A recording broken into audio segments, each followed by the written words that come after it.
yang kata soal itu bingung. Ini gimana ini? Gajian karyawan kan harus dibayar. Kalau enggak, aku bisa terbang semua, mau menang itu kebun. Ya udah, ambil pakai sini dulu deh, bayar sini. Ambil sini, bayar sini. Ujungnya apa? Ini nggak jalan, ini nggak jalan. Jadi kita harus tertib.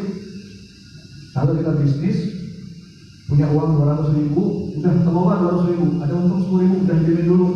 Jangan jajan beli es, minta aja sama teman kalau kita punya uang. Ya kan?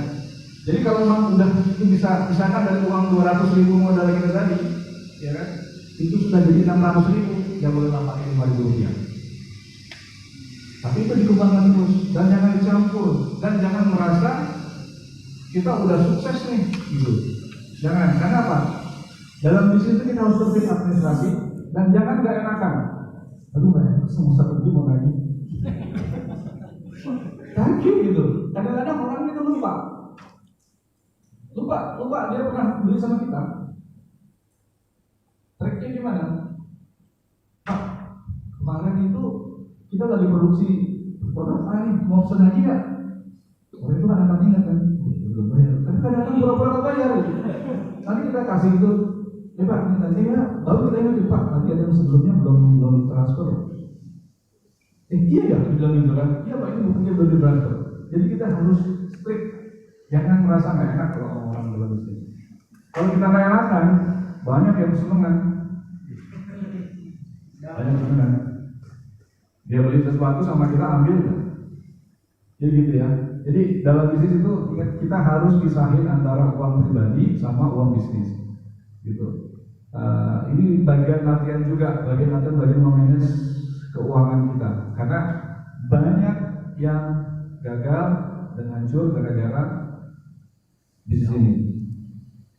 Kemudian di bisnis ini juga kalau bisa di awal lebih baik jangan berkongsi.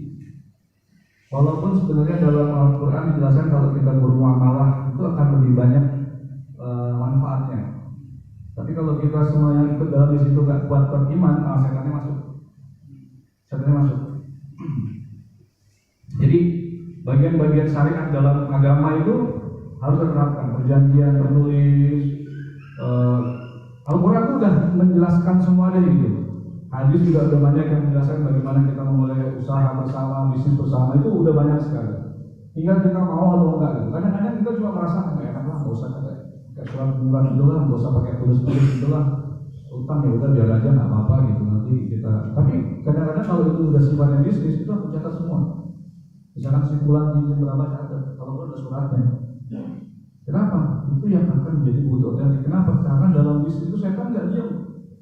Makanya saya bilang di bisnis banyak setannya. Setan senang kita pecah belah. Kenapa? Memperebutkan harta. Jadi di bisnis itu kalau kita belum benar-benar harus mau sukses, kita harus benar-benar kuat. Fondasi agama kita itu kajian nilai syar'inya itu harus kita kuat. Diri. Dulu biasanya dapat ratusan juta itu harus berantem dulu sama orang, harus ikut tender, begadang, belum dapat. Ini alhamdulillah berjalan. Tapi ya bisnis itu kita harus apa ya? Harus pelajaran bahwa dalam hidup ini semua itu harus kita sertakan Allah. Harus kita letakkan itu harta, bisnis tidak dalam hati. Makanya kita harus kalau kita mengerjakan hal itu. Jadi kita nggak terlalu banyak mengharapkan hasil yang kita dapatkan secara materi, tapi jadikan ini sebagai sesuatu yang sifatnya bantuan kita untuk menambah lebih mahal. Karena apa sih yang kita mengharapkan dari itu kalau usaha utamanya apa kita bawa? Apa mau dibawa ke kuburan? Enggak kan? Tapi akan jadi manfaat buat orang lain. Jadi jangan ragu, jangan bimbang, lakukan aja apa yang kita bisa lakukan. Jual aja apa yang bisa kita jual. Gitu kan. Latihan terus. Sekarang kayak misalkan lagi pandemi gini, lagi musim orang jualan masker. Apa kita harus jualan